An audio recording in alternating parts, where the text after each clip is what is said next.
Hisham भाई, प्रचार अभी लोकसभा का जोरों पर है। 13 तारीख को वोटिंग है। ऐसे में औरंगाबाद नामांतर और उस्मानाबाद नामांतर का फैसला आ जाता है।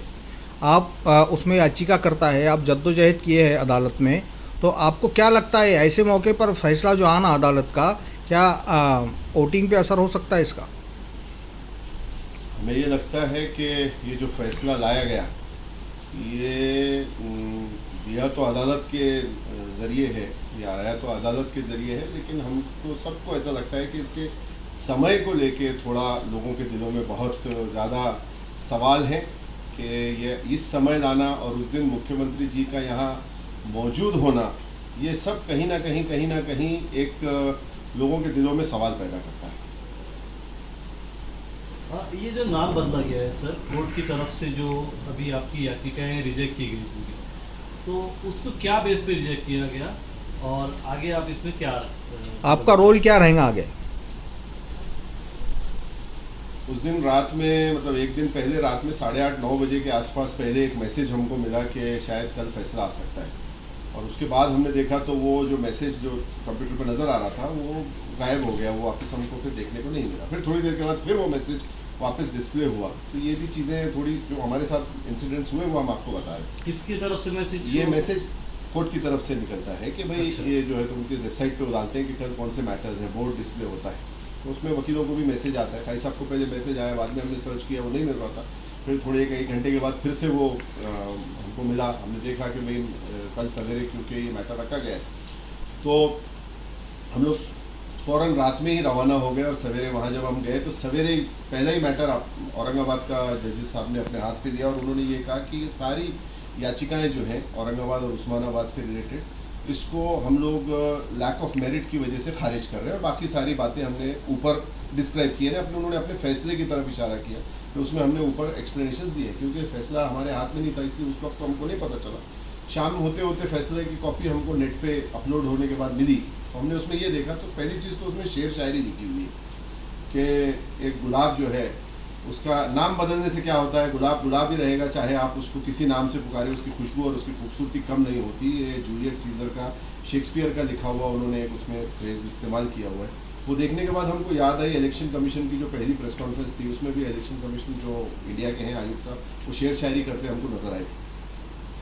तो ये इंसिडेंट एक साथ हमारे जहन में रुनुमा हुए कि ये भी उसी तरीके से हमको कहीं लग रहा है। उसके बाद उसमें ये लिखा है कि जो भी औरंगाबाद के लोग हैं उन्होंने इस चीज़ को एक्सेप्ट कर लिया है, उन्होंने खुशियाँ मनाई है उसके अंदर, और ये जो स्टेट गवर्नमेंट को इसके पावर्स हैं, और जो बाकी हमारी तरफ से सारे जवाब रखे गए थे उसका कोई डिटेल एक्सप्लेनेशन नहीं दिया हुआ है। अगर चाहते तो हमारे हिसाब से ये हमारा आर्गुमेंट है कि कोर्ट यही फ्रेज जो गुलाब का जो उन्होंने यूज़ किया है, इस पर वो सरकार को भी फटकार लगा सकते थे, या सरकार को भी दे सकते थे कि आप नाम क्यों बदलना चाहते हैं, गुलाब का नाम अगर गुलाबी है तो उसको चंपा चमेली क्यों रखा जाए। तो ये आर्गुमेंट हमारा आगे अगर जब भी हम उसको कंटेस्ट करेंगे तो उसमें रहेगा, लेकिन ऐसा कोई डिटेल एक्सप्लेनेशन हमको नज़र नहीं आया उस 76 पेज का जो जजमेंट है उसके अंदर।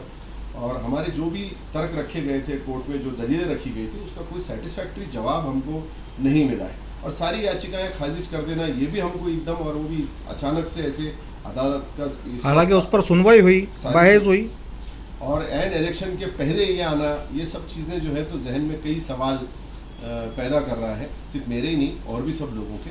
तो अब इसमें हम इंशाल्लाह बैठेंगे, अभी इलेक्शंस हैं, उसके बाद सब शहर के ज़िम्मेदार सारे बैठ के डिसाइड करेंगे कि आगे की रणनीति क्या होनी चाहिए, क्योंकि मसला सिर्फ अकेला मेरा नहीं है, ये भले मैं इसको कंटेस्ट कर रहा हूँ, लेकिन ये पूरे शहर का सवाल है।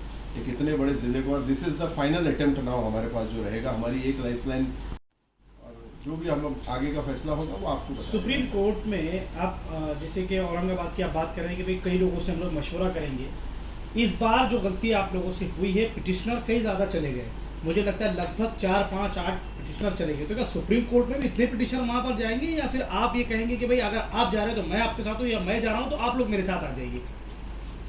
देखिए, ये सबसे पहले ये डिसाइड हुआ था कि मुश्ताक साहब और मैं जाएंगे उसमें। मुश्ताक साहब ने एक पिटीशन दाखिल की थी, बाद में दूसरी पिटीशन, ये सब की मुत्तफ़िक़ा राय से, क्योंकि जब ये हमारी दोनों की पिटीशन भी बनी थी तो उनकी पिटीशन भी हमने देखी थी और हमारी पिटीशन की कॉपी भी उनके जो जिम्मेदार थे उनको हमने दी थी कि ये पिटीशन दाखिल कर रहे हैं। कुछ पॉइंट्स उनके उसमें कवर थे, कुछ पॉइंट्स मेरे उसमें थे। बात की जो याचिकाएं आई तो उसमें से किसी ने भी ना हमसे कंसल्ट किया, ना मुश्ताक साहब से कंसल्ट किया, और ना हमसे ये पूछा कि हम जाएं या ना जाएं। वो वहाँ तो सिर्फ याचिकाएं अप्रैल के बाद आने शुरू हो गई और कई याचिकाएं हैं। उसका फर्क पड़ा क्या आपको लगता है? जो जजमेंट आया है उस पर इसका कोई इम्पैक्ट पड़ा या कोई उसके वजह से जो कोई तकलीफ हुई है जो आज हुआ, उसका आपको लगता है कि कहीं ना कहीं नुकसान उठाना पड़ा? देखिए, उसमें एक चीज़ ये रही कि मुश्ताक साहब के और मेरे याचिका के अंदर सिटी का जो नोटिफिकेशन आया था उसको हमने चैलेंज किया था। जो फाइनल नोटिफिकेशन सरकार ने निकाला था 16 जुलाई 2022 को, वो हमने अगस्त में याचिकाएं दाखिल की और उसको हमने निकाला। लेकिन बाद में जो बहुत सारी याचिकाएं आई उसके अंदर उन्होंने ये किया कि उन्होंने जो ग्रामीण का नोटिफिकेशन था उसको चैलेंज कर दिया। अच्छा, एक अंडरटेकिंग भी सरकार की तरफ से आ गई थी इसके अंदर। वो अंडरटेकिंग ये थी कि हम नाम नहीं बदल रहे। जो आप लोगों को याद होगा कि न्यूज़ में बार बार आता था कि नाम नहीं बदला जाएगा, नाम नहीं बदला जाएगा। तो ये अंडरटेकिंग थी स्टेट गवर्नमेंट की। लेकिन अगस्त 2023 आते आते गवर्नमेंट को ये समझ में आया कि इसमें बहुत सारी याचिकाएं ऐसी हैं जिन्होंने ग्रामीण का नोटिफिकेशन को चैलेंज किया, जो अभी भी ड्राफ्ट नोटिफिकेशन है, फाइनल नोटिफिकेशन तो हमने निकाला ही नहीं।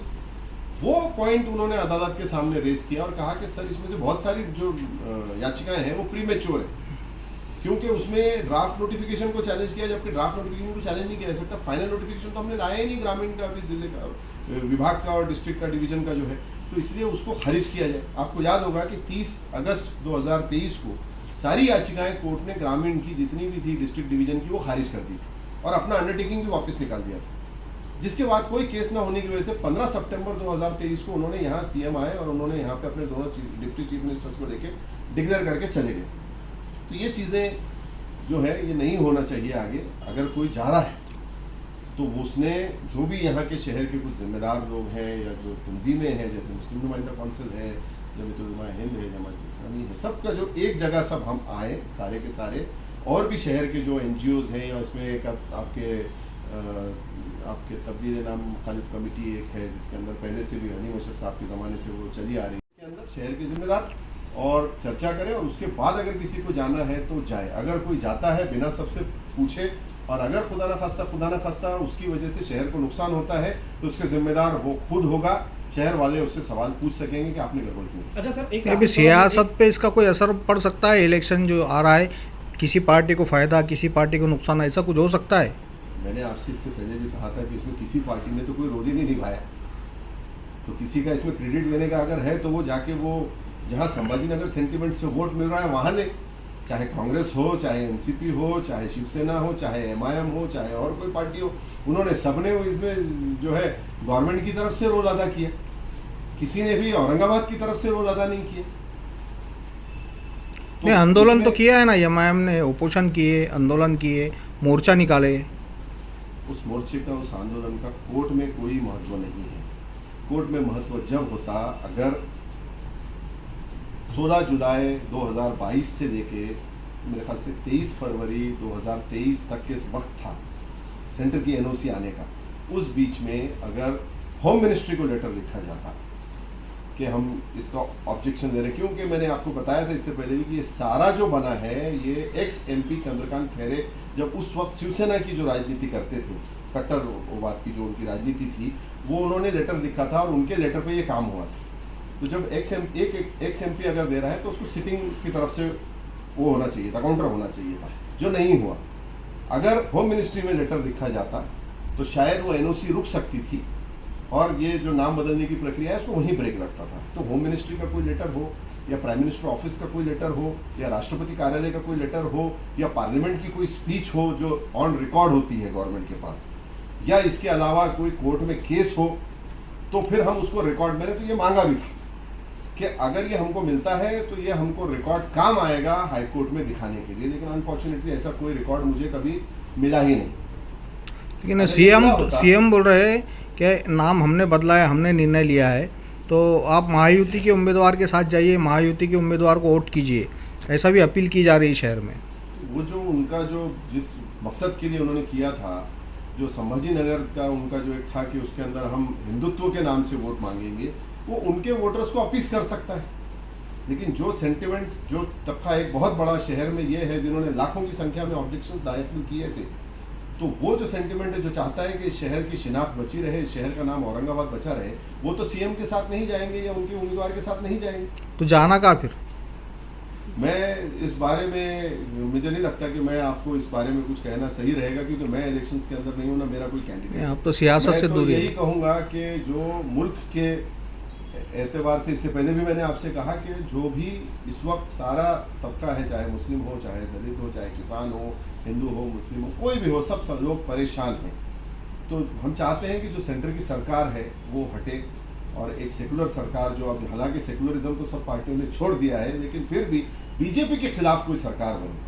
क्योंकि मैं परसों एक सोशल मीडिया पे किसी एक नौजवान का वीडियो देख रहा था, उसने कहा कि एक है कैंसर, एक है मलेरिया। बॉम्बे का कोई नौजवान वीडियो बना रहा था, वो भी सोशल मीडिया पे। तो आपको अभी मलेरिया चुनना है या कैंसर चुनना है? तो इस किस्म से हमारी सिचुएशन सामने आई हुई है। आपको इस वक्त हमारे लिए लगता है कि बीजेपी को इस वक्त सत्ता से उखाड़ के बाहर फेंकना है। मेरी आसपास के मराठवाड़ा के भी कुछ मराठा भाइयों से और दीगर हिंदू भाइयों से बात हुई, उनका भी ये कहना था कि हम इस बार जो है बीजेपी के खिलाफ वोट करेंगे। जो कैंडिडेट बीजेपी को हरा सकता है, जो वहाँ पार्लियामेंट में एक बड़े गठबंधन का हिस्सा रह के वहाँ बीजेपी के खिलाफ वोट करेगा या सरकार में जा सकता है, ऐसे कैंडिडेट को लोग चुना के देना चाह रहे हैं। एक आखिरी सवाल मेरा ऐसा है, जो अभी जजमेंट आया है औरंगाबाद संभाजीनगर हाई कोर्ट का, तो आपको लगता है कि लोगों का कहीं ना कहीं भरोसा रहेगा हाई कोर्ट पर लेकर, जो कोर्ट के फैसले आ रहे हैं इस वक्त?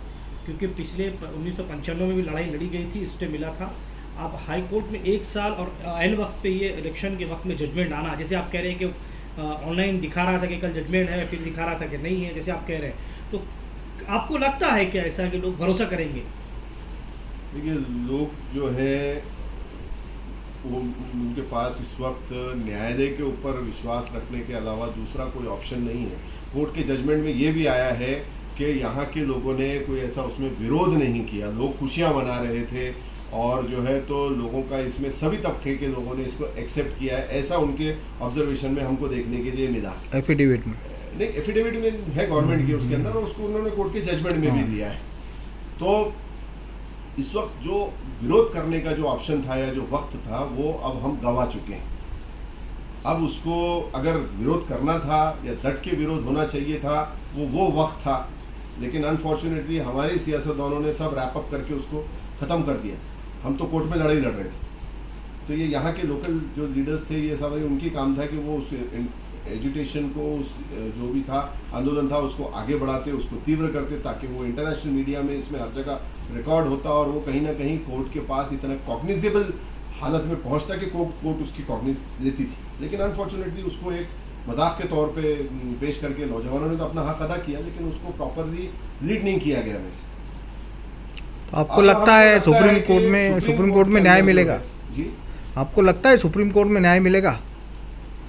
हम इससे पहले वासी स्टे मिला था। हम हिंदुस्तान में रहते हैं, हिंदुस्तान के आइन के ऊपर आज भी हम भरोसा करके ही अपनी सारी जो ज़िंदगी है वो गुजर बसर कर रहे हैं। हमको उम्मीद है इंशाल्लाह कि हमको न्याय मिलेगा, और वक्त बदल रहा है, आप देख रहे हैं कि देश का मूड बदल रहा है, न्यायपालिका के फैसले भी कड़क आ रहे हैं। इससे पहले भी हमको सुप्रीम कोर्ट से ही राहत मिली थी। हमारे पास 2 लाइफलाइन थी, हमने अपनी पहली लाइफलाइन का इस्तेमाल किया, हमको सक्सेस नहीं मिल पाया। अब हम उसके लिए किसी को जिम्मेदार नहीं ठहराएंगे। हम नहीं चाहते कि आपस में कोई किसी के बीच में नाइत्तेफाकी फैले, ना हमने किसी बारे में कभी कोई बात की। लेकिन हमको उम्मीद है इंशाल्लाह कि सुप्रीम कोर्ट से न्याय मिलेगा, और सब मिल के इसको एज अ औरंगाबाद कर इस केस को जब एक राय से लड़ेंगे तो इंशाल्लाह उसमें न्याय मिलेगी। इस इलेक्शन में जो है प्रचार के दौरान इत्तेहाद की बातें हो रही है, तो इत्तेहाद किसके लिए और कैसा करना चाहिए इस चुनाव में? देखिए, मुझे ऐसा लगता है एक शहर का और एक मुस्लिम कम्युनिटी का एक फ़र्द होने के नाते कि इस वक्त हमको इत्तेहाद अगर दिखाना है तो मुल्की एतबार से दिखाना चाहिए। ऐसा ना हो कि पूरे हिंदुस्तान में एक इत्तेहाद की बात हो रही है और हमारे शहर में एक इत्तेहाद की बात करें। तो हमको अगर गौर व फिक्र या दर्द रखना चाहिए तो कश्मीर से कन्याकुमारी तक और आलमी सतह पर भी हर मुसलमान के लिए हमको दर्द होना चाहिए। हमारे नबी करीम सल्लल्लाहु अलैहि वसल्लम ने फरमाया था कि हम एक उम्मत की तरह हैं कि अगर पैर को ठोकर लगती है तो उसका दर्द आँख को और सर से बाल तक उसका दर्द होना चाहिए। महसूस होना चाहिए। तो जो किस्म की बातें सामने आ रही है, ऐसा ना हो कि हिंदुस्तान का सारा मुसलमान एक तरफ इत्तेहाद दिखाए और हमारा शहर एक तरफ अपना इत्तेहाद दिखाए। अगर इत्तेहाद ही करना है तो पूरे मुल्की एतबार पे, पूरे नेशनल एतबार से होना चाहिए। इस बात पे भी हमको गौर करनी चाहिए।